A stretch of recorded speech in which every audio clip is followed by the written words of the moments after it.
Bonjour à tous. Alors, ravi de vous retrouver aujourd'hui pour cette nouvelle conférence Future of Work. Je suis directeur conseil et formation au sein du Hub Institute et je vais vous présenter donc 8 tendances aujourd'hui sur le futur du travail. Donc on a un Hub Report qui va sortir d'ici 2 semaines, qui va présenter globalement ces 8 tendances avec pas mal de cas qu'on a pu voir dans les grandes entreprises et aussi des startups qui sont présentées. Et dans ces différentes tendances aujourd'hui, donc on a tout ce qui est automatisation. Donc on va parler d'intelligence artificielle, on va parler de robotisation, ce qui sont des gros sujets. Si vous connaissez par exemple le docteur Laurent Alexandre, c'est quelqu'un qui en parle régulièrement et qui peut être un petit peu stressant aussi parce qu'il dit souvent qu'on va tous globalement perdre nos emplois. Toute une partie collaboration, le cadre de travail. La montée en compétences avec la formation, et on parlera notamment par exemple de réalité virtuelle et de réalité augmentée.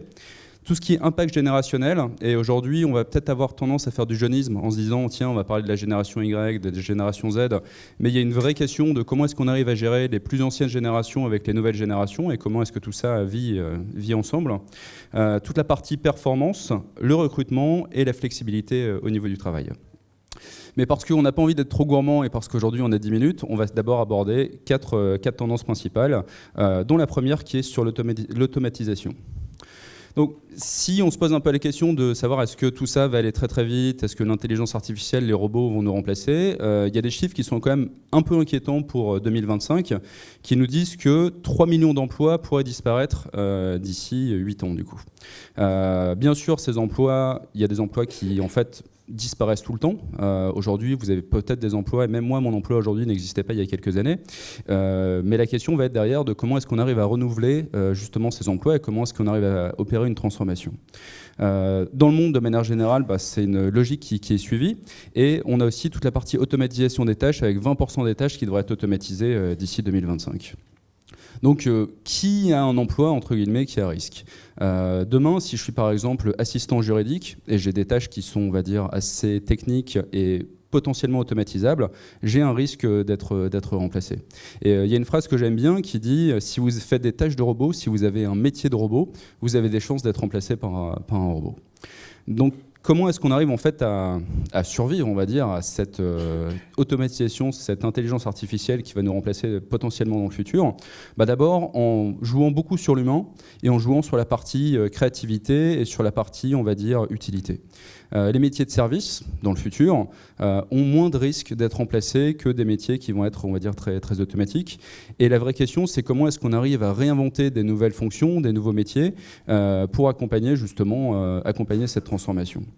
Et la vraie question autour de tout ça, n'est pas vraiment de la disparition des emplois, parce que soit on peut se dire attention, la technologie va nous remplacer et on va se mettre dans un coin, on commence à se stresser, et ça peut arriver. Tout comme aujourd'hui, la transformation stresse beaucoup de gens et fait peur. La vraie question derrière, c'est comment est-ce qu'on arrive à se transformer et accompagner tout ça. Donc la deuxième tendance, c'est plutôt sur le collectif, sur comment est-ce qu'on arrive à collaborer ensemble. Et ça, c'est des choses qui n'étaient pas forcément aussi évidentes dans les entreprises par le passé.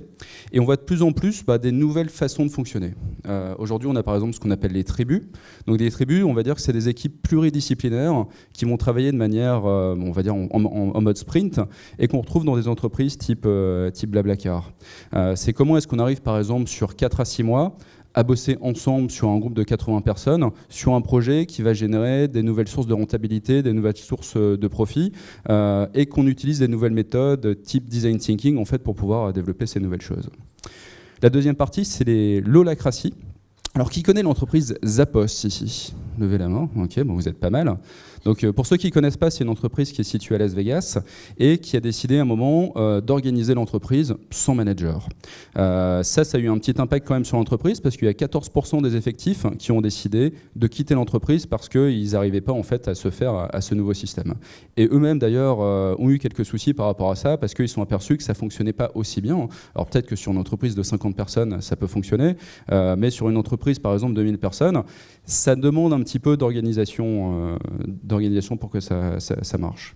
Et derrière ça, on a encore des entreprises qui sont dites en haute performance. Et ça, c'est toutes les entreprises qui sont nées d'Internet, qui utilisent des principes dits holacratiques. Donc ça va être notamment, par exemple, la recherche de sens, qui associe à ça de la technologie et qui arrive justement à surperformer tant au niveau de l'organisation qu'au niveau du business. Si on parle de management collaboratif, aujourd'hui, ça repose globalement sur 4 piliers. Le premier qui est sur la confiance, et pour ceux qui ont déjà vu par exemple le culture boot d'une entreprise comme Netflix, Netflix oppose la confiance au contrôle. Et le contrôle, c'est un peu cette logique de manager à l'ancienne qui existe encore dans certaines entreprises, mais où on va plutôt dire, ok, je fais confiance aux gens de mon équipe, et je fais aussi parfois confiance parce que je n'ai pas la capacité technique de comprendre ce que fait un data analyst, ce que fait parfois un social media manager, et je me dis, ils sont bons dans ce qu'ils font et je vais leur faire confiance pour avancer sur la suite. La partie coopération, ça ressemble un peu à la partie collective qu'on a vue précédemment. Et la convivialité, alors si je prends une entreprise comme Pernod Ricard, eux ils l'ont mis carrément dans leur baseline, créateur de convivialité. Et cette convivialité est aussi liée à une partie qu'on va dire qui est le bonheur au travail par exemple, qui est un peu, ok, est-ce qu'aujourd'hui on peut être heureux dans une entreprise? Et moi, ma réponse, c'est plutôt, je pense qu'on doit être heureux aujourd'hui dans une entreprise. On y passe quand même beaucoup de temps. On va passer, pour le plus simple, 8 heures, mais parfois 10-12 heures dans la journée. Et c'est comment est-ce que on arrive à faire un cadre de travail, à bosser ensemble de façon à ce qu'on soit tous beaucoup plus heureux. Et la dernière partie qui est le choix, qui est comment est-ce que j'arrive à avancer sur des projets et à me faire accompagner, et en choisissant aussi la façon dont je mène mes projets, et pas forcément la façon dont on me l'impose. Et cette partie montre aussi une évolution, par exemple, dans le rôle du manager. On parle aujourd'hui de plus en plus de leadership versus le management. D'ailleurs, quand on envoie des managers faire des formations management, ils sont un petit peu réticents, alors que quand ils ont envie d'être leader, entre guillemets. Et comment est-ce que je me retrouve à être un leader à l'intérieur d'une équipe qui tire en fait toute la locomotive de l'entreprise versus juste un chef qui va imposer des choses et versus donner le choix à des gens. Il y a de plus en plus d'outils qui se développent. Alors aujourd'hui, il y a des outils qui vont prendre la parole dans cette journée. Je pense par exemple à Helium. Plein d'entreprises que vous connaissez, Google Drive, Dropbox. Alors nous, par exemple, le Web Institute, c'est le genre d'outils qu'on utilise. Après, en fonction des problématiques de SI, de l'historique qu'il peut y avoir dans l'entreprise, c'est pas toujours le cas. En fait, c'est pas toujours facile. Et dans tout ce qui est outils d'échange, on a plein d'entreprises dans notre entourage qui travaillent par exemple sur Yammer. Nous, on va travailler sur du Workplace, certains vont plutôt bosser sur Slack.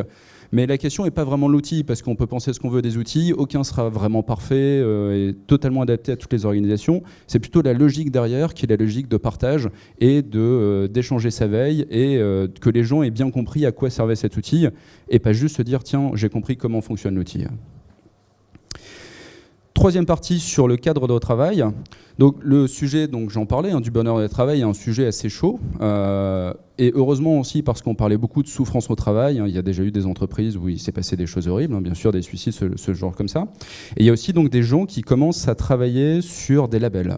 Les Canadiens, par exemple, ont sorti un label qui est le label Sympa. Alors c'est les Canadiens, c'est très mignon. Mais tout ça c'est bien, mais il ne faut pas que ça cache en fait une souffrance réelle qu'il peut y avoir derrière. Parce que parfois on peut se dire, tiens, on va mettre ce label et ça devient un peu du marketing. Il faut qu'il y ait une vraie démarche derrière tout ça, et il y a de plus en plus de communautés qui se créent autour du bonheur au travail. Et par rapport à ce bonheur au travail, il y a des nouveaux rôles aussi qui arrivent. Je sais par exemple qu'il y a des Chief Happiness Officers à l'intérieur dans cette salle aujourd'hui. Et eux, en fait, c'est pas vraiment seulement des grands DGO façon Club Med, c'est des gens qui travaillent sur chacun des temps forts, on va dire, du bonheur à l'intérieur de l'entreprise. Ils vont travailler sur des événements, sur du coaching, sur des valeurs, et ils vont apporter, on va dire, un souffle, et aussi voir les gens qui potentiellement seraient malheureux dans leur journée. Et la dernière partie qui est sur la montée en compétences plus efficace. Alors, personnellement, j'aime beaucoup la partie réalité virtuelle, et cette partie réalité virtuelle, je vois vraiment son intérêt dans l'industrie.